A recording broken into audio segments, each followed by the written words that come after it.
Very good morning, dear students. Hope you all are fine. അപ്പോൾ നമുക്ക് ഇന്നത്തെ ക്ലാസ്സിലേക്ക് പോകാം. എന്താണ് നമ്മുടെ ഇന്ത്യൻ എക്കണോമിയിലുള്ള പ്രശ്നങ്ങൾ എന്തൊക്കെയാണ് എന്നുള്ളതാണ് നമ്മുടെ 2 ദിവസമായിട്ട് നമ്മൾ ക്ലാസ്സുകളിൽ നോക്കുന്ന കാര്യങ്ങൾ. Okay, so I have told you in the last class itself what we are going to see today, unemployment in India. അല്ലേ, കഴിഞ്ഞ ക്ലാസ്സിൽ നമ്മൾ നോക്കിയത് എന്താണ്? ടൈപ്സ് ഓഫ് അൺഎംപ്ലോയ്മെൻ്റ് ആണ്. എത്ര തരത്തിലുള്ള അൺഎംപ്ലോയ്മെൻറ്റ് ഉണ്ട് എന്നുള്ളതാണ് നമ്മൾ കഴിഞ്ഞ ക്ലാസ്സുകളിൽ നോക്കിയത്. സോ ഇൻ ടുഡേയ്സ് ക്ലാസ് എന്ന് പറയുന്നത് ഹൗ ദോസ് അൺഎംപ്ലോയ്മെൻറ്റ് എന്ന് പറയുന്ന കാര്യങ്ങൾ ഇന്ത്യയിൽ എങ്ങനെയാണ് എന്നുള്ളതാണ്. അപ്പോൾ നോക്കുകയാണ്, causes of unemployment in India. What are the reasons for the unemployment in India? എന്തൊക്കെയാണ് അതിന് കാരണങ്ങളായിട്ട് വരുന്നത്? ഞാൻ പറയാറില്ലേ, നമ്മൾ കഴിഞ്ഞ ക്ലാസ്സുകളിലൊക്കെ പറഞ്ഞ എന്താണ്, എംപ്ലോയ്മെൻറ്റ് ഓപ്പർച്യൂണിറ്റീസ് കൂടുതലുണ്ട്, പക്ഷേ people are not willing to work എന്നുള്ളതാണ്. പിന്നെ അതുമാത്രമല്ല, കൈ നനയാതെ മീൻ പിടിക്കാനാണ് ആൾക്കാർക്ക് താല്പര്യം.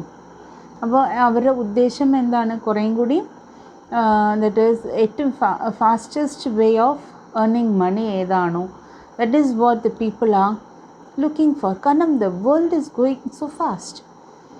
ഒരു 24 മണിക്കൂറും എന്ത് വേഗമാണ് പോകുന്നത്, എന്ത് വേഗമാണ് ഡേ ആൻഡ് നൈറ്റ് വരുന്നത്. The days are running like that. അപ്പോൾ അതിനോടൊപ്പം വി ആർ ഓൾസോ റണ്ണിങ്. നമ്മളും എൻ്റെ കാര്യങ്ങൾ തിക്കും തിരക്കും. ആർക്കെങ്കിലും എന്തെങ്കിലും ഒരു കാര്യം സമാധാനമായിട്ട് ചെയ്യാനുള്ളൊരു നേരെ ഒഴിവോ ഉണ്ടോ? ഇല്ല. എല്ലാവരും തിരക്ക് തിരക്ക് തിരക്ക്, തിക്കും തിരക്കും ബഹളം തന്നെയാണ് എവിടെ നോക്കിയാലും. പക്ഷേ ആ തിരക്ക് അല്ലെങ്കിൽ അത് ഇല്ലയെന്നുണ്ടെങ്കിൽ അത് ഇല്ലാത്ത ആൾക്കാരുണ്ട്. എന്ത് പറഞ്ഞാലും ഒരു മാറ്റവും ഇല്ല, അവിടെ തന്നെ വീടിൻ്റെ ഒരു മൂലയ്ക്ക് തന്നെ ഇരിക്കുന്ന ആൾക്കാരുണ്ട്. ഇരുന്നിരുന്ന് വേരുറച്ച് പോയിട്ടുള്ള ആൾക്കാരുണ്ടായിരിക്കാം. ഓക്കെ, അങ്ങനെ പല തരത്തിലുള്ള ആൾക്കാരിനെ നമുക്ക് കാണാനായിട്ട് സാധിക്കും. സോ ഇവിടെ നമ്മുടെ ചോദ്യം എന്താണ് എന്ന് നോക്കിക്കഴിഞ്ഞാൽ, what are the causes for unemployment in India? Generally കുറച്ച് കോസസ് ഉണ്ട്. അപ്പോൾ അത് എന്തൊക്കെയാണെന്നുള്ളതാണ് നമ്മുടെ ഡിസ്കഷൻ. ഒന്ന്, low rate of economic growth. കഴിഞ്ഞ ക്ലാസ്സിൽ ഞാൻ പറഞ്ഞത് എന്തായിരുന്നു? After independence, so we started to grow, but it was not that much we have expected. 50s, 60s, 70s നോക്കുകയാണെന്നുണ്ടെങ്കിൽ ദ ഗ്രോത്ത് റേറ്റ് എന്ന് പറയുന്നത് only 3.5%, but now it's more than 7%. Okay, അപ്പോൾ അത്രയും മാറ്റം. അതേപോലെ പെട്ടെന്നുള്ളൊരു ഗ്രോത്ത് ഉണ്ടായിട്ടുള്ളത് തന്നെ ആഫ്റ്റർ 1980s തൊട്ടാണ്. ആഫ്റ്റർ 1990s അതിനേക്കാളും കൂടുതൽ, ആഫ്റ്റർ 2002 അതിനേക്കാളും കൂടുതൽ. സോ അങ്ങനെ വി ആർ ഇംപ്രൂവിങ് ഫാസ്റ്റ് എന്നുള്ളതാണ്. ഓക്കെ, പക്ഷേ ഓവറോൾ നോക്കുമ്പോൾ it is a very low economic rate of growth. So അതിൽ നമുക്കത് അത്രയും ലോ ആയതുകൊണ്ട് തന്നെ അത്ര ഓപ്പർച്യൂണിറ്റീസ് ഇവിടെ ലഭിക്കുന്നില്ല. Jobs are created when the economy gross at higher rate. അപ്പോൾ എത്രയും ഇപ്പോഴാണ് കുറച്ചും കൂടിയും ജോബ് ഓപ്പർച്യൂണിറ്റീസ് ആൾക്കാർക്ക് കിട്ടി തുടങ്ങിയിട്ടുള്ളത്. ബിക്കോസ് ഇപ്പോൾ കുറച്ചും കൂടി ഫാസ്റ്റാണ്, ഗ്രോത്ത് കുറച്ചും കൂടി ഫാസ്റ്റാണ്. So when the growth rate increases, the opportunity also increases എന്നുള്ളതാണ്. In India, during 1950 to 1980, growth rate was very low at 3.5% a year. Growth rate started improving from 1980s. After the initiation of liberalization in 1991, growth rate improved. നമ്മുടെ പല strict ആയിട്ടുള്ള പല റൂളുകളിലും പല liberalisation വന്നു തുടങ്ങി. കുറച്ചും കൂടി ലൂസനിങ് ഓഫ് റെസ്ട്രിക്ഷൻസ്. സോ അങ്ങനെ വന്നു തുടങ്ങിയപ്പോൾ നമുക്ക് എന്തായി? ചെറിയ രീതിയിലുള്ള മാറ്റങ്ങളൊക്കെ നമുക്ക് സംഭവിച്ചു തുടങ്ങി എന്നുള്ളതാണ്. ഓക്കെ, അപ്പോൾ ഗ്രോത്ത് റേറ്റ് ഇൻക്രീസ് ചെയ്യാൻ തുടങ്ങി, എംപ്ലോയ്മെൻറ്റ് ഓപ്പർച്യൂണിറ്റീസ് ഇൻക്രീസ് ചെയ്യാൻ തുടങ്ങി. പക്ഷേ പൊതുവേ നമ്മൾ നോക്കുമ്പോൾ ജനറലി ലോ റേറ്റ് ആയതുകൊണ്ട് അതൊരു റീസൺ ആണ് എംപ്ലോയ്മെൻറ്റ് ഓപ്പർച്യൂണിറ്റി കുറയാനായിട്ട്. ഓക്കെ, ഗ്രോത്ത് റേറ്റ് കൂടുതലാണെന്നുണ്ടെങ്കിൽ മാത്രമാണ് it will create employment opportunities, otherwise unemployment ആയിരിക്കും അവിടെ ഇൻക്രീസ് ചെയ്യുന്നത്. Second thing is huge population അല്ലേ. India is the second most populated country in the world. 130 million people are added to the population every year. 4.7 million youth join the labor force every year. The supply of job is inadequate to meet the demand for jobs. It is 130 million people ആണ് ഓരോ ദിവസം പോപ്പുലേഷനിൽ ഇങ്ങനെ increase ചെയ്തുകൊണ്ടിരിക്കുന്നത് every year. 4.7 million youth people ആണ് are joining the labour force every year എന്ന് പറയുന്നത്. Labour force എന്നുള്ള വാക്ക് നല്ലോണം ഒന്ന് അണ്ടർലൈൻ ചെയ്ത് വയ്ക്കുക. The supply of job is inadequate to meet the demand for jobs.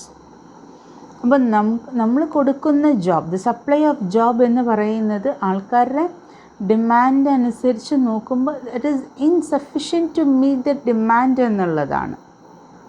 Okay, അപ്പോൾ അത്രയും അധികം നമ്മൾ തിക്ലി പോപ്പുലേറ്റഡ് ആണ്.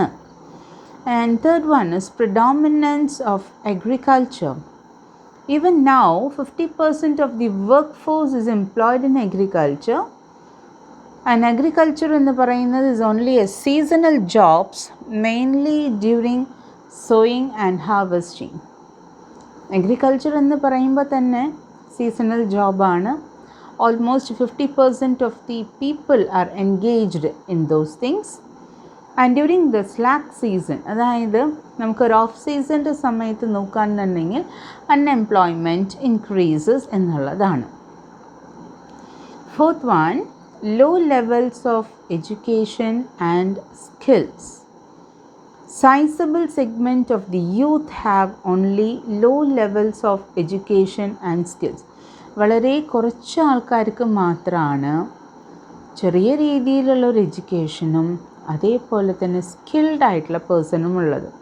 There is huge demand for skilled people. എന്നാൽ സ്കിൽഡ് പീപ്പിളിനാണെന്നുണ്ടെങ്കിലോ ഡിമാൻഡ് എന്ന് പറയുന്നത് ഏറ്റവും ഹൈ ആയിട്ടാണ് നിൽക്കുന്നത്. നമ്മുടെ കയ്യിൽ അവൈലബിൾ ആയിട്ടുള്ള സ്കിൽഡ് പേഴ്സൺസ് എന്ന് പറയുന്നത് വെരി ലോ എന്നുള്ളതാണ്, സ്കേഴ്സ് ആണ് നമ്മുടെ കയ്യിൽ.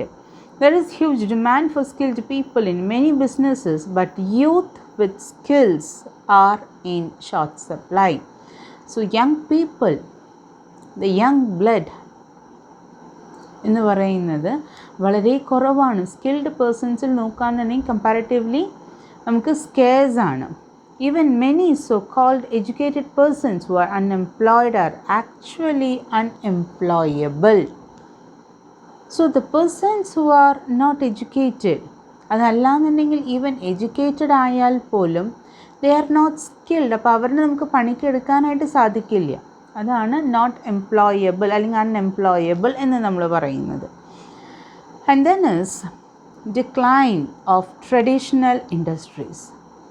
നമ്മുടേതായ തനതായ ഹാൻഡ്ലൂം, അതേപോലെ തന്നെ കോട്ടേജ് ഇൻഡസ്ട്രീസ്, റബ്ബർ ഇൻഡസ്ട്രീസ്, ഇതൊക്കെ നമ്മുടേതായിട്ടുള്ള നമ്മുടെ കേരളത്തിൻ്റെ വളരെ പൈതൃകമായിട്ടുള്ള, അതല്ലാന്നുണ്ടെങ്കിൽ വളരെ ട്രഡീഷണലായിട്ട് നമ്മൾ കൊണ്ട് നടക്കുന്ന പല ഇൻഡസ്ട്രീസും നമുക്കതിൻ്റെ സ്കേഴ്സ് റോ മെറ്റീരിയൽസോ അതല്ലാന്നുണ്ടെങ്കിൽ അതിൽ വരുന്ന ടെക്നോളജിയുടെ മാറ്റങ്ങൾ കൊണ്ടോ അല്ലെങ്കിൽ അതിലുള്ള ബുദ്ധിമുട്ടുകളുള്ളത് കൊണ്ട് so many people are winding up those traditional industries. അപ്പോൾ നമുക്ക് എന്തായി, ആ ഒരു ഫീൽഡിലും നമുക്കൊരു ഹോപ്പില്ലാത്തൊരു സിറ്റുവേഷനായിട്ട് മാറുകയാണ്. Decline of these job creating industries causes unemployment. So അവർ തുടങ്ങുന്ന ചെറിയ ചെറിയ സ്ഥാപനങ്ങളായാലും കോട്ടേജ് ഇൻഡസ്ട്രീസ് ആയാലും അവിടെയും 4-5 പേർക്കെങ്കിലും നമുക്കൊരു എംപ്ലോയ്മെൻറ്റ് ഓപ്പർച്യൂണിറ്റീസ് ക്രിയേറ്റ് ചെയ്യാനായിട്ട് സാധിക്കും. പക്ഷേ അതും ക്ലോസ് ചെയ്യുകയാണെന്നുണ്ടെങ്കിൽ വി ഡോണ്ട് ഹാവ് എന്നുള്ളതാണ്. Okay, and then mechanisation and automation. Mechanization and automation are inevitable since it enhances productivity. അല്ലേ, നമുക്ക് ഒഴിവാക്കാനായിട്ട് സാധിക്കില്ല. Because the country is developing and also growing. So we have to grow too fast എന്നുള്ളതാണ്. നമ്മളും നാടിൻ്റെ വളർച്ച അനുസരിച്ച് മാറ്റങ്ങളനുസരിച്ച് ടെക്നോളജി അപ്ഗ്രേഡ് ചെയ്യേണ്ടതാണ്. സോ അങ്ങനെ നമ്മൾ അപ്ഗ്രേഡ് ചെയ്യുമ്പോൾ നമുക്കുണ്ടാകുന്ന മാറ്റം എന്ന് പറയുന്നത്, but the flip side is that it creates unemployment. 10 ആൾക്കാർ വേണ്ടിടത്ത് ഒരു മിഷനറി മതി എന്നുണ്ടെങ്കിൽ 9 ആൾക്കാരെ ജോലി അവിടെ പോയി. അപ്പോൾ ഡ്യൂ ടു മെക്കനൈസേഷൻ അല്ലെങ്കിൽ ഡ്യൂ ടു ഓട്ടോമേഷൻ നമുക്ക് കിട്ടിയിട്ടുള്ള മാറ്റം എന്താണ്? അൺഎംപ്ലോയ്മെൻറ്റ് തന്നെയാണ് കൂടുന്നത്. എംപ്ലോയ്മെൻറ്റ് ഓപ്പർച്യൂണിറ്റീസ് അല്ല അവിടെ കൂടുന്നത്. Okay, so when you follow the traditional industries or traditional method of production, many hands will be there. So but when you go for the mechanization, when you go for automation, the thing is we don't have many hands, we have only very few. ഒരാളും മതി ആ machine operate ചെയ്യാനായിട്ട്. നേരത്തെ 10-15 ആൾക്കാർ കൂടിയിട്ടാണ് ആ പണി ചെയ്തിരുന്നത്. ഇന്ന് വളരെ 1-2 പേരേ ഉള്ളൂ. അതിനാണ് ഞാൻ 2-3 ക്ലാസ്സിൽ അടുപ്പിച്ച് ഞാൻ പറഞ്ഞിട്ടുണ്ടായിരുന്നു, പോപ്പുലേഷൻ കൂടുതലാണെന്നുണ്ടെങ്കിൽ ഹ്യൂമൻ ലേബറിനാണ് നമ്മൾ കൂടുതൽ ഡിപ്പെൻഡ് ചെയ്യേണ്ടത്. പോപ്പുലേഷൻ കുറവുള്ള രാജ്യങ്ങളാണ് മെക്കനൈസേഷൻ, ടെക്നോളജി, ആ വക കാര്യങ്ങളൊക്കെ ഡിപ്പെൻഡ് ചെയ്യേണ്ടത്. Okay, and then is poor infrastructure. Infrastructure development, particularly like construction of roads, is a highly labor-intensive activity. Even though India's infrastructure has improved in recent times, it is far from adequate, so enough jobs are not being created. So ഇവിടെ പറയുന്നത് എന്താണെന്നുണ്ടെങ്കിൽ infrastructure development അത് നാടിനുണ്ടെന്നുണ്ടെങ്കിൽ നമുക്ക് കുറേയും കൂടി employment opportunity create ചെയ്യാനായിട്ട് സാധിക്കും. Infrastructure development എന്ന് പറയുമ്പോൾ ഓൾ അറൗണ്ട് ഡെവലപ്മെൻറ്റ്, ഇപ്പോൾ റോഡുകളായിരിക്കാം, ഓവർ ബ്രിഡ്ജുകളായിരിക്കാം, അതല്ലാന്നുണ്ടെങ്കിൽ ഫ്ലൈ ഓവേഴ്സ് ആയിരിക്കാം, കനാൽസ് ആയിരിക്കാം, എന്ത് വേണമെന്നുണ്ടെങ്കിലും അതായത് നാടിൻ്റെ വളർച്ചയ്ക്ക് വേണ്ടിയിട്ട് നമ്മൾ പണിതുയർത്തുന്ന ഡാമുകളായിരിക്കാം.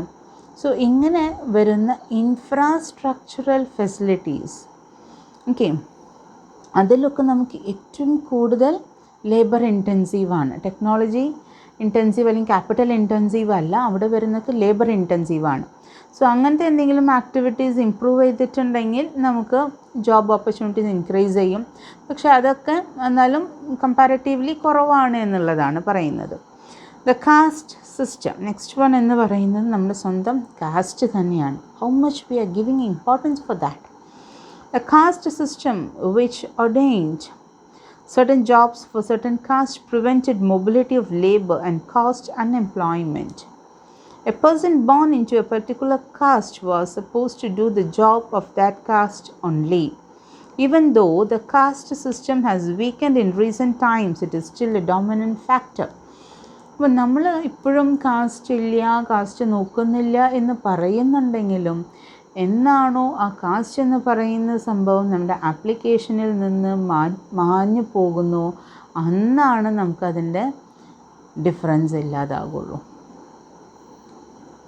കാസ്റ്റിന് നമ്മൾ ഇമ്പോർട്ടൻസ് കൊടുക്കുന്നില്ല. ഇപ്പോഴും നമ്മൾ പല കാസ്റ്റുകളും മേർജ് ചെയ്ത് പല കാര്യങ്ങളൊക്കെ ഉണ്ടെന്നുണ്ടെങ്കിൽ പോലും ഇപ്പോഴും കാസ്റ്റ് എന്ന് പറയുന്നത് സ്റ്റിൽ ഡോമിനൻറ്റ് ഫാക്ടർ തന്നെയാണ്. ചില കാസ്റ്റിലുള്ള ആൾക്കാർ ചില ജോലികൾ മാത്രമേ ചെയ്യുള്ളൂ. അങ്ങനെ വരുമ്പോൾ അതർ കാസ്റ്റ് പീപ്പിളിന് ജോലി ചെയ്യാനായിട്ട് സാധിക്കാത്തൊരു സിറ്റുവേഷൻ. സോ ഇനി ആ കാസ്റ്റിൽ ഈ ജോലി ചെയ്യാൻ ആൾക്കാരില്ല എന്നുണ്ടെങ്കിൽ ആ ജോലി അവിടെ ചെയ്യാൻ ആരും ഉണ്ടാവില്ല. അങ്ങനത്തെ ഒരു കാര്യങ്ങളൊക്കെയാണ് നമുക്ക് കാസ്റ്റ് സിസ്റ്റത്തിൽ വരുന്ന ഇമ്പോർട്ടൻസ് എന്ന് പറയുന്നത്. നേരെ മറിച്ച് കാസ്റ്റ് സിസ്റ്റം എന്ന് പറയുന്ന സംഭവമേ ഇല്ല എന്നുണ്ടെങ്കിൽ കഴിവുള്ള ഏതൊരുത്തിനും എല്ലാ പണിയും ചെയ്യാനായിട്ട് സാധിക്കും. And next is low level of savings and investment. In India, like in most developing economies, savings and investment are low. In turn, leads to low economic growth and poor employment generation.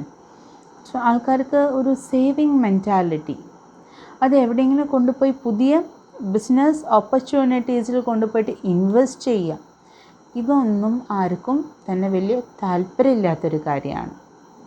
To save for the future വേണ്ട, ഞാനും അതിനെ support ചെയ്യുന്ന ഒരാളല്ല. കാരണം നമ്മൾ കഷ്ടപ്പെട്ട് നമ്മൾ work ചെയ്ത് കഴിഞ്ഞാൽ ദാറ്റ് വി ക്യാൻ, നമുക്കത് നമുക്കിഷ്ടമുള്ള രീതിയിൽ നമുക്ക് ചിലവാക്കാം. Why do we want to save it for the next generation and why do we want to make them lazy എന്നുള്ളതാണ് എൻ്റെ ക്വസ്റ്റ്യൻ. ഓക്കെ, നമ്മളൊരാളെയും മടിയന്മാരാക്കേണ്ട ആവശ്യമില്ല. ഓരോരുത്തർക്കും ആവശ്യമായിട്ടുള്ളത് അവരവർ കഷ്ടപ്പെട്ട് അധ്വാനിച്ചുണ്ടാക്കട്ടെ എന്നുള്ളതാണ്. അപ്പോൾ ഈ സേവിങ്സ് ഹാബിറ്റ് എന്ന് പറയുന്നത് കുറവാണ്. And second thing, if you are having the habit of savings and we are not having the habit of investing, ഏതെങ്കിലും ഒരു ബിസിനസ് ഓപ്പർച്യൂണിറ്റി എന്തെങ്കിലും ഒരു കാര്യത്തിന് അത് ഇൻവെസ്റ്റ് ചെയ്യുക ഇല്ല, മിണ്ടാണ്ട് ബാങ്കിലിട്ടിട്ട് കിട്ടുന്ന ഇൻട്രസ്റ്റ് മേടിച്ച് മിണ്ടാണ്ട് അവിടെ ഇരിക്കും, ഒരു പണിക്കും പോവില്ല. അങ്ങനെയും എത്രയോ ടൈപ്പ് ഓഫ് പീപ്പിൾ ഉണ്ടെന്നറിയോ. If they family has good wealth എന്നൊക്കെ ഉണ്ടെന്നുണ്ടെങ്കിൽ ജസ്റ്റ് ബാങ്കിൽ ഡെപ്പോസിറ്റ് ചെയ്യാം. അതല്ലാന്നുണ്ടെങ്കിൽ ചിലപ്പോൾ കുറേ ബിൽഡിങ്സും കാര്യങ്ങളൊക്കെ ഉണ്ടെന്നുണ്ടെങ്കിൽ അതൊക്കെ റെൻറ്റിന് കൊടുക്കുക. ഒരു പണിക്കും പോകാതിരിക്കുന്ന ആൾക്കാരുണ്ട്. എത്ര ആൾക്കാർ നമ്മുടെ ചുറ്റുവട്ടത്ത് അങ്ങനെയുണ്ട്. They will never go for any work. Okay, they are having enough money as savings, as in the mode of deposits. So they are getting good amount of interest and they are not having any interest to work. That's a true thing. Okay, so അങ്ങനെ വരുമ്പോൾ നമ്മൾ ഒരു കാര്യത്തിലും invest ചെയ്യാൻ നമുക്ക് താല്പര്യമില്ല. ആ amount അവിടെ ബ്ലോക്കായി കിടക്കുകയാണ്. സോ എന്താണ്, പ്രൊഡക്റ്റീവായിട്ട് ഒരു ബിസിനസ് ഐഡിയ പുറത്തേക്ക് വരുന്നില്ല, ഒരു ബിസിനസ് ഓപ്പർച്യൂണിറ്റി വരുന്നില്ല, and no employment opportunity also. And the last point is spread of education. നേരത്തെ ഒരു പോയിൻ്റ് പറഞ്ഞു, ലോ എഡ്യൂക്കേഷൻ്റെ കാര്യം പറഞ്ഞു. ഇപ്പോൾ ഇവിടെ പറയുന്നത് എന്താണ്, നേരെ അതിൻ്റെ ഓപ്പോസിറ്റാണ്. Spread of education. Post independence there has been impressive spread of education. Educated people would naturally prefer ഏത് ടൈപ്പ് ഓഫ് ജോബാണ്, blue collar or white collar? White collar job. Okay, അപ്പോൾ എന്താണ് ബ്ലൂ കോളർ ജോബ്, എന്താണ് white collar job, എന്താണ്? Blue collar job എന്ന് പറയുമ്പോൾ workers എന്നുള്ള ഒരു ലെവലിലേക്കാണ്. So we are working, we are hard working people. And what about the white collar job? Simply sitting under the fan or the air condition, or sitting in the air conditioned room. കമ്പ്യൂട്ടറും ഓഫീസും കാര്യങ്ങളൊക്കെ ആയിട്ട് ഒരു ദേഹത്തൊരു തരി പോലും മണ്ണോ അഴുക്കോ ഒന്നും തന്നെ കാണില്ല. White collar job. സ്റ്റൈലായിട്ട് വരിക, കാര്യങ്ങളൊക്കെ ചെയ്യുക, സ്റ്റൈലായിട്ട് പോവുക. മറ്റവർ ഇവരെക്കാളും സ്കിൽഡ് പേഴ്സൺസ് ആയിരിക്കാം, ഇവരെക്കാളും ടാലൻറ്റഡ് പേഴ്സൺസ് ആയിരിക്കാം, ബട്ട് ദേ വർക്ക് ഹാർഡ് എന്നുള്ളതാണ്. അവർ തീയും പുകയും കരിയും അല്ലെങ്കിൽ മിഷനറിയും അതിൻ്റെ ഗ്രീസും കാര്യങ്ങളും ഇതൊക്കെ ആയിട്ട് അവരവിടെ കഷ്ടപ്പെട്ട് വർക്ക് ചെയ്യുന്നുണ്ടായിരിക്കും. So people coming under those category, കുറച്ച് എഡ്യൂക്കേഷൻ കുറഞ്ഞു പോയതിൻ്റെ ബേസിസിലാണ് അവർക്ക് ഈ ബ്ലൂ കോളർ ജോബ്. പക്ഷെ അവരില്ല എന്നുണ്ടെങ്കിൽ ഇന്ന് ഫാക്ടറി ഇല്ല എന്നുള്ളത് വൈറ്റ് കോളർ ജോബ് ചെയ്യുന്ന ആൾക്കാർ മനസ്സിലാക്കുന്നില്ല. Okay, so spread of education എന്ന് പറയുമ്പോൾ നമ്മൾ എഡ്യൂക്കേഷനെ കുറിച്ച് കൂടുതൽ നമ്മൾ പറഞ്ഞു കൊടുത്തു കഴിഞ്ഞാൽ എഡ്യൂക്കേഷനെ കുറിച്ച് പിന്നെ ആരും മെനക്കെടാൻ തയ്യാറാവില്ല. ഒരു ഈസി ജോബ് കണ്ടെത്തി പോകാനാണ് എല്ലാവർക്കും പിന്നെ താല്പര്യം വരുന്നത്. അക്കൗണ്ടൻ്റായിട്ട് ഇപ്പോൾ ബികോം പഠിച്ച കുട്ടികളോടും ചോദിച്ചു നോക്കിയാൽ നിങ്ങൾ ഏത് ജോലിക്ക് നിങ്ങൾക്ക് പോകാൻ താല്പര്യമെന്ന് ചോദിച്ചു നോക്കിയാൽ ഒരുവിധം ആൾക്കാരും അക്കൗണ്ടൻറ്റ്. ഓക്കെ, ബാക്കിയുള്ള കുറച്ച് പേര് ചിലപ്പോൾ ഹയർ സ്റ്റഡീസിന് പോകുന്ന ആൾക്കാരുണ്ടായിരിക്കും. അതല്ലാന്നുണ്ടെങ്കിൽ കുറച്ച് പേര് ഈ ഹയർ സ്റ്റഡീസ് കഴിഞ്ഞ് ടീച്ചിങ് ഫീൽഡിലോട്ട് പോകുന്ന ആൾക്കാരുണ്ടായിരിക്കും. ചിലർ ബികോം കഴിഞ്ഞ് അവരവരുടെ ഫാമിലി ലൈഫിലേക്ക് നീങ്ങുന്ന ആൾക്കാരുണ്ടായിരിക്കും. You may find over that. Okay, so spread of education എന്ന് പറയുമ്പോൾ എഡ്യൂക്കേഷൻ ഇമ്പോർട്ടൻസ് വന്നതോട് കൂടിയിട്ട് എഡ്യൂക്കേറ്റഡ് പീപ്പിൾ എന്ന് പറയുമ്പോൾ ഇപ്പോൾ സേ ഫോർ എക്സാമ്പിൾ ഇപ്പോൾ നമ്മുടെ അവിടെ എന്താ പറയുക ബ്ലൂ കോളർ ജോബ് ചെയ്യുന്ന ആൾക്കാരുടെ മക്കളുണ്ടെന്ന് വിചാരിച്ചോളൂ. അവർ നല്ല ഹൈലി ക്വാളിഫൈഡ് ആണ്, ഹൈലി എഡ്യൂക്കേറ്റഡ് ആണെന്നുണ്ടെങ്കിൽ they are not ready to do their father's work എന്നുള്ളതാണ്. So they are finding some other new job opportunities which suits their educational qualification. Okay, so these are the reasons to create unemployment in India. Okay, one, low rate of economic growth. Second one is huge population. Third one is predominance of agriculture, low levels of education and skills, decline of traditional industries, mechanization and automation, poor infrastructure, the caste system, low level of savings and investment, and spread of education. ഇത്രയും കാര്യങ്ങളാണ് unemployment സൃഷ്ടിക്കുന്നത് നമ്മുടെ India മഹാരാജ്യത്ത്. Okay, and we will see what are the steps taken by the government for the employment generation. ഇനി employment generate ചെയ്യാനായിട്ട് എന്തൊക്കെ നടപടികൾ ഗവൺമെൻറ്റിൻ്റെ ഭാഗത്ത് ചെയ്തിട്ടുണ്ട്. Successive governments have been implementing employment generation programs for the unemployed. Unemployed ആയിട്ടുള്ള ആൾക്കാർക്ക് വേണ്ടിയിട്ട് ഓരോ സമയത്തും ഓരോ കാലഘട്ടത്തും വരുന്ന ഗവൺമെൻറ്റുകൾ ചെയ്തിട്ടുള്ള നല്ല കാര്യങ്ങൾ കേൾക്കാം. ഇറ്റ് ഈസ്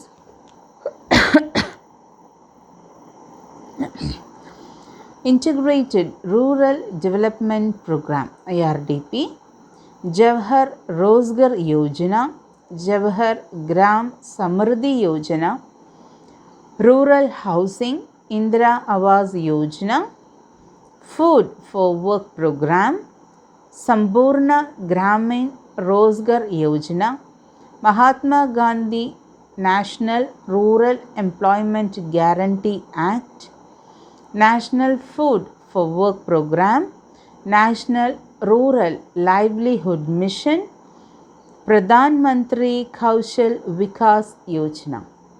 അതായത് ഇങ്ങനെ ഓരോ സമയത്തും ഓരോ സക്സസീവ് ഗവൺമെൻറ്റ്സും have implemented a good plan to create employment opportunities. ഒരിക്കൽ ഗവൺമെൻറ് മുന്നോട്ട് വെച്ച ഒരു കാര്യമാണ് ദറ്റ് ഈസ് 1 lakh ജോബെങ്കിലും ക്രിയേറ്റ് ചെയ്യാനായിട്ട് സാധിക്കുക എന്നുള്ളത്. ഓരോ വർഷം നമ്മൾ 1 lakh ജോബ് ക്രിയേറ്റ് ചെയ്യാൻ, ജോബ് ഓപ്പർച്യൂണിറ്റീസ് ക്രിയേറ്റ് ചെയ്യിക്കുക എന്നുള്ളതാണ്. അപ്പോൾ അങ്ങനെ ഓരോ കാലഘട്ടത്തിലും മാറി മാറി വരുന്ന ഗവൺമെൻറ്റ്സ് അവരവരുടേതായ യുക്തിക്കനുസരിച്ച് how to make people employed എന്നുള്ള കാര്യങ്ങളൊക്കെ അവർ ചിന്തിച്ച് ചെയ്തിട്ടുള്ള കാര്യങ്ങളാണ്. അപ്പോൾ കുറച്ച് എംപ്ലോയ്മെൻറ്റ് ജനറേഷന് വേണ്ടിയിട്ട് ചെയ്തിട്ടുള്ള കാര്യങ്ങളാണ്. അപ്പോൾ ഇതൊക്കെ ഒന്ന് പഠിച്ചു വെച്ചാൽ നന്നായി. 2 or 3 പോയിൻറ്റ്സ് ഒന്ന് നിങ്ങളെപ്പോഴും അറിഞ്ഞിരുന്ന നല്ലതാണ്. Next we are moving on to the labour force and work force എന്നുള്ള കാര്യമാണ്. ഞാൻ നേരത്തെ പറഞ്ഞു ലേബർ ഫോഴ്സ് എന്നുള്ളതൊന്ന് അണ്ടർലൈൻ ചെയ്തിട്ടിട്ട് വയ്ക്കാനായിട്ട് ഞാൻ പറഞ്ഞിട്ടുണ്ടായിരുന്നു. ഓർമ്മയിലുണ്ടാവും. എപ്പോഴാണ് പറഞ്ഞത്? നമ്മുടെ ഹ്യൂജ് പോപ്പുലേഷൻ, അതായത് second point, causes of unemployment in ഇന്ത്യയിൽ സെക്കൻഡ് പോയിൻറ്റ് ഞാൻ പറഞ്ഞിട്ടുണ്ടായിരുന്നു. 4.75 million youth join the labour force every year. എന്താണ് ലേബർ ഫോഴ്സ് എന്ന് പറഞ്ഞാൽ? Labour force refers to the number of persons who are employed plus the number who are willing to be employed. 2 കാര്യങ്ങളാണ് വരുന്നത്. One thing is labour force എന്ന് പറഞ്ഞാൽ എന്താണ്? Particular ജോബിൽ people who are employed എന്നുള്ളതാണ്. ആരൊക്കെയാണ് അതിൽ ജോലിക്കാരായിട്ട് നിൽക്കുന്നത്. സെക്കൻഡ് പാർട്ട് എന്ന് പറയുന്നത് പ്ലസ്, അതിനോടൊപ്പം പ്ലസ് എന്താണ്?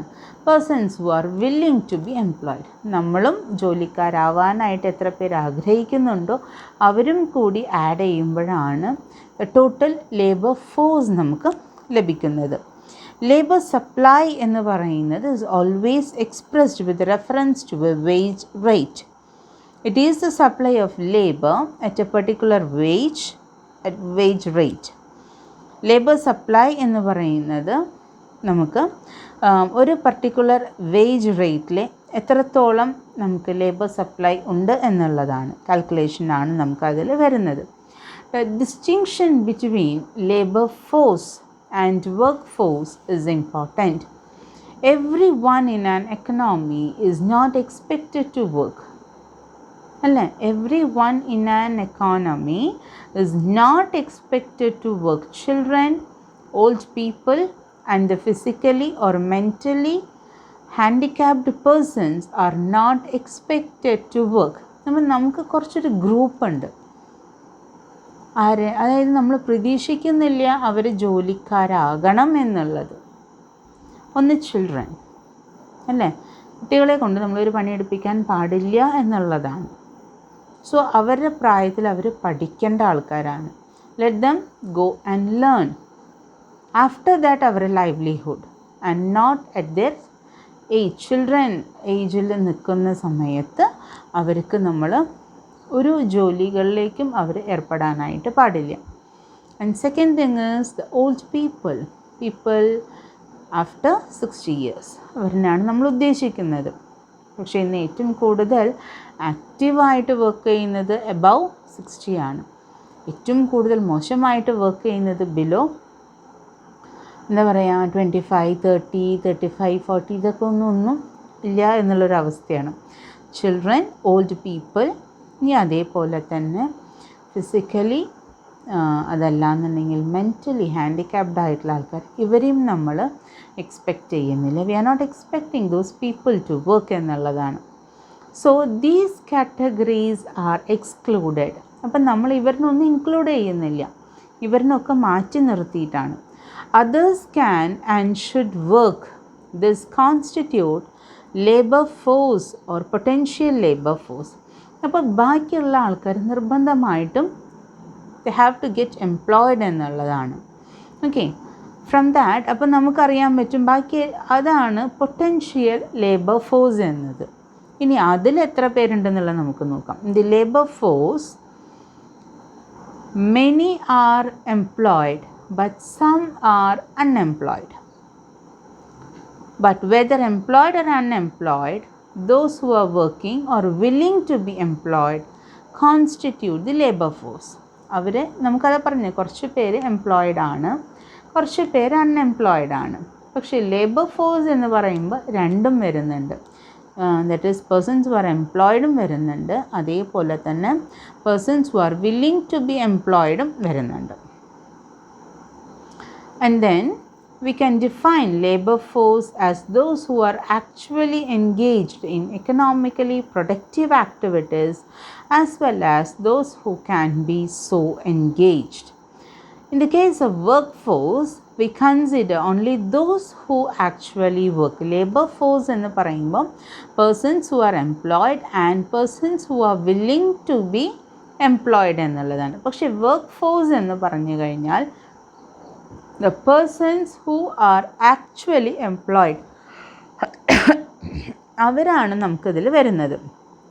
Therefore, workforce can be defined as those who are actually engaged in economically productive activities. ആരാണോ എക്കണോമിക്കലി ബെനിഫിഷ്യൽ ആയിട്ടുള്ള കാര്യങ്ങൾക്ക് വേണ്ടി അല്ലെങ്കിൽ അതിൽ ദറ്റ് ഈസ് അവർ ജോലി ചെയ്ത് they are getting, if they are earning something, അവരെയാണ് നമ്മൾ വർക്ക് ഫോഴ്സിൽ ഇൻക്ലൂഡ് ചെയ്യുന്നത്. This means that if you deduct work force from labour force we get the number of unemployed, അല്ലേ? അപ്പം നമുക്ക് ലേബർ ഫോഴ്സിൽ നിന്ന് വർക്ക് ഫോഴ്സിലുള്ള ആൾക്കാരനെ നമ്മൾ ഡിഡക്റ്റ് ചെയ്ത് കഴിഞ്ഞാൽ എത്ര പേരാണ് അൺഎംപ്ലോയിഡ് ആയിട്ടുള്ള ആൾക്കാരുണ്ട് എന്നുള്ളത് അറിയാം. ലേബർ ഫോഴ്സിൽ രണ്ടും കൂടി വരും, persons who are employed and also the persons who are willing to be employed എന്നുള്ളതാണ്. വർക്ക് ഫോഴ്സ് എന്ന് പറയുമ്പോൾ പേഴ്സൺസ് ഹു ആർ എംപ്ലോയിഡ് മാത്രമേ നമ്മൾ കൺസിഡർ ചെയ്യുന്നുള്ളൂ. So that if you deduct from the labour force എന്ന് പറയുമ്പോൾ will get the actual number of the unemployed persons. Clear? ഇനി അതിൻ്റെ പാർട്ടിസിപ്പേഷൻ റേറ്റ് ഫോർമുല തന്നിട്ടുണ്ട്. Labour force divided by size of population. Work force participation rate ആണെന്നുണ്ടെങ്കിൽ work force divided by size of population. These rates are usually expressed in percentages. Okay, and then is measurement of unemployment. We have seen the different forms of unemployment. How do we measure unemployment? അപ്പോൾ എങ്ങനെയാണ് നമുക്കറിയാം, different forms ഉണ്ടായിരുന്നു, different types ഉണ്ടായിരുന്നു, എന്തൊക്കെ causes ഉണ്ട്, ഇതൊക്കെ നമ്മൾ നോക്കിയതാണ്. ഓക്കെ, ഇനി നമ്മുടെ കാര്യമെന്ന് പറഞ്ഞത് നമ്മൾ എങ്ങനെയാണ് അൺഎംപ്ലോയ്മെൻറ്റ് മെഷർ ചെയ്യാൻ പോകുന്നത്. Unemployment in India is measured in terms of 3 concepts. They are usual status, weekly status and daily status. Usual status, weekly status and daily status. Now we will see what comes under usual status. Usual status employment എന്ന് പറയുന്നത് a person may be studying and working part time. How do we determine whether he or she is a part of the workforce or not? അല്ലേ, നമുക്ക് status unemployment, it is usual status അൺഎംപ്ലോയ്മെൻറ്റിൽ വരുന്ന case എന്താണെന്നുണ്ടെങ്കിൽ ഒരു person അയാൾ പഠിക്കുന്നുമുണ്ട് ജോലിക്ക് പോകണമുണ്ട്, ചിലപ്പോൾ part time ആയിരിക്കാം. അപ്പോൾ അങ്ങനെയാണെന്നുണ്ടെങ്കിൽ നമുക്ക് എങ്ങനെയാണ് വർക്ക് ഫോഴ്സിലേക്ക് ഡിറ്റർമൈൻ ചെയ്യാനായിട്ട് സാധിക്കുക എന്നുള്ളതാണ്. How do V determine whether he or she is part of the workforce or not? For that we have to determine his or her status. അപ്പോൾ അത് മനസ്സിലാക്കണമെന്നുണ്ടെങ്കിൽ ആ വ്യക്തിയുടെ സ്റ്റാറ്റസ് മനസ്സിലാക്കണം. A person can be treated as a part of labor force only if he or she spends majority of his or her time working. ഇപ്പോൾ ഞാൻ പറഞ്ഞില്ലേ, ഒരാൾ പഠിക്കുന്നുമുണ്ട് ജോലിക്ക് പോകുന്നുമുണ്ട്, രണ്ട് കാര്യം അറ്റ് എ ടൈം ചെയ്യുന്നുണ്ട്. സോ അവരിനെ നമുക്ക് വർക്ക് ഫോഴ്സിലുള്ള ഒരു പേഴ്സണായിട്ട് ഇൻക്ലൂഡ് ചെയ്യാനായിട്ട് സാധിക്കുമോ എന്നുള്ളതാണ് നമ്മുടെ ചോദ്യം. സാധിക്കുമോ? സാധിക്കും. എപ്പോഴാണ് സാധിക്കുക? If that particular person is working more time or if he is spending more time on his job than for his study. പഠിക്കുന്നതിനേക്കാളും കൂടുതൽ സമയം ജോലിക്കാണ് ചിലവഴിക്കുന്നതെങ്കിൽ നമുക്ക് അവരുടെ വർക്ക് ഫോഴ്സിൽ ഇൻക്ലൂഡ് ചെയ്യാനായിട്ട് സാധിക്കും. If A person is available for work for more than 183 days a year. ഇപ്പോൾ നമുക്ക് സാധാരണ ഒരു ഡേയ്സ് ആയിട്ട് കാൽക്കുലേറ്റ് ചെയ്യുകയാണെന്നുണ്ടെങ്കിൽ 365 daysൽ 183 daysനേക്കാളും കൂടുതൽ ആൾ വർക്കിംഗ് ആണെന്നുണ്ടെങ്കിൽ നമുക്ക് ആളിനെ വർക്ക് ഫോഴ്സായിട്ട് കാൽക്കുലേറ്റ് ചെയ്യാനായിട്ട് സാധിക്കും. ദാറ്റ് പേഴ്സൺ സ്റ്റാറ്റസ് എന്ന് പറയുന്നത് വർക്കർ സ്റ്റാറ്റസ് ആണ്. ഓക്കെ, ഇനി അതെല്ലാം അതിനേക്കാളും കുറവ് ദിവസങ്ങളാണ് അയാൾ ജോലിക്ക് പോകുന്നതെങ്കിൽ he is not a worker എന്നുള്ളതാണ് അയാളുടെ status. Usual status unemployment refers to the number of persons whose status qualifies them as part of labor force but did not get work for major part of the year. അതായത് usual status എംപ്ലോയ്മെൻറ്റിലെ number of persons whose status qualifies them as part of labour force. അവർ labour ഫോഴ്സിൻ്റെ ഭാഗമാണ്, പക്ഷേ work force എന്ന് പറയുമ്പോൾ കുറച്ച് കാലം, ദാറ്റ് ഈസ് കുറച്ച് സമയം കൂടി കഴിഞ്ഞപ്പോൾ അതല്ലാന്നുണ്ടെങ്കിൽ അവർക്ക് ജോലി കിട്ടാത്തൊരവസ്ഥ, but did not get work for major part of the year. ഒരു വർഷത്തിൽ നമ്മൾ നോക്കുമ്പോൾ 183 days എന്ന് നമ്മൾ പറഞ്ഞു, ഏകദേശം ഓൾമോസ്റ്റ് മേജർ പാർട്ട് നമ്മൾ ജോലിക്ക് പോകണം എന്നുള്ളതാണ്. പക്ഷേ ഇവിടെ അയാൾക്ക് ജോലി കിട്ടാത്തൊരവസ്ഥയാണ്. അപ്പോൾ യൂഷ്വൽ സ്റ്റാറ്റസ് അൺഎംപ്ലോയ്മെൻറ്റ് റെഫർ ചെയ്യുന്നത് എന്താണ്? Who are willing to work for major part of the year എന്നുള്ളതാണ് ഇവിടെ നമ്മൾ ഉദ്ദേശിക്കുന്നത്. Dividing the usual status unemployment by the size of the labour force we get unemployment rate by usual status എന്നുള്ളതാണ്.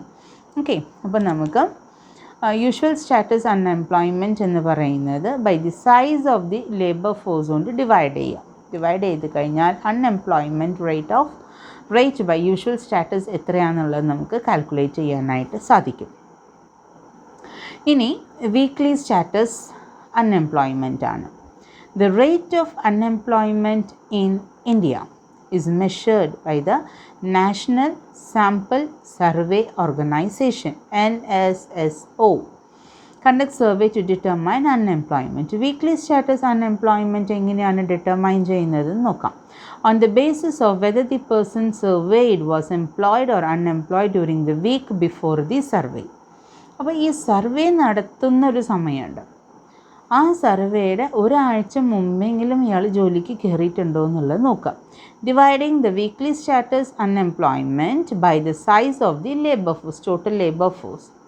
Okay, അതായിട്ട് divide ചെയ്യുമ്പോൾ നമുക്ക് unemployment rate by weekly status നമുക്ക് കിട്ടും. ഓക്കെ, ആൻഡ് ദെൻ ഇസ് മൂന്നാമത്തെ കാര്യമാണ് daily status unemployment. Daily status unemployment is calculated on the basis of the number of days people were willing to work and the number of days they actually got work. നമ്മൾ ജോലി ചെയ്യാൻ ഉദ്ദേശിച്ചത് 200 ദിവസമായിരുന്നു, പക്ഷേ നമുക്ക് ജോലി ചെയ്യാൻ സാധിച്ചത് 100 ദിവസമേ ഉള്ളൂ.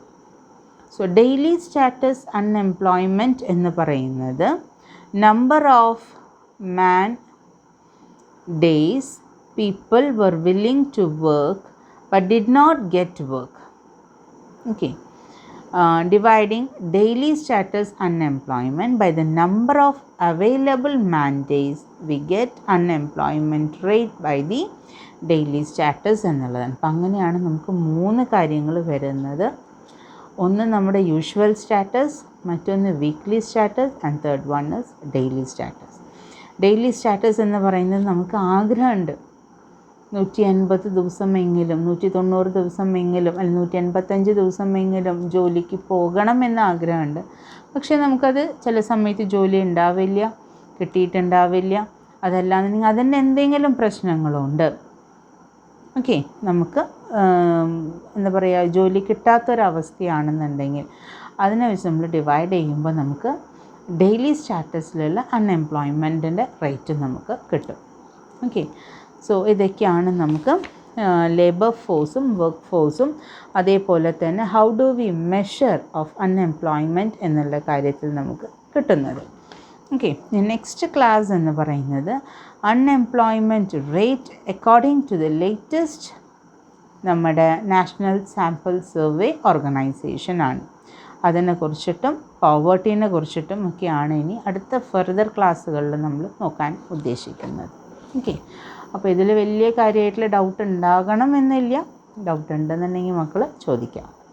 Thank you.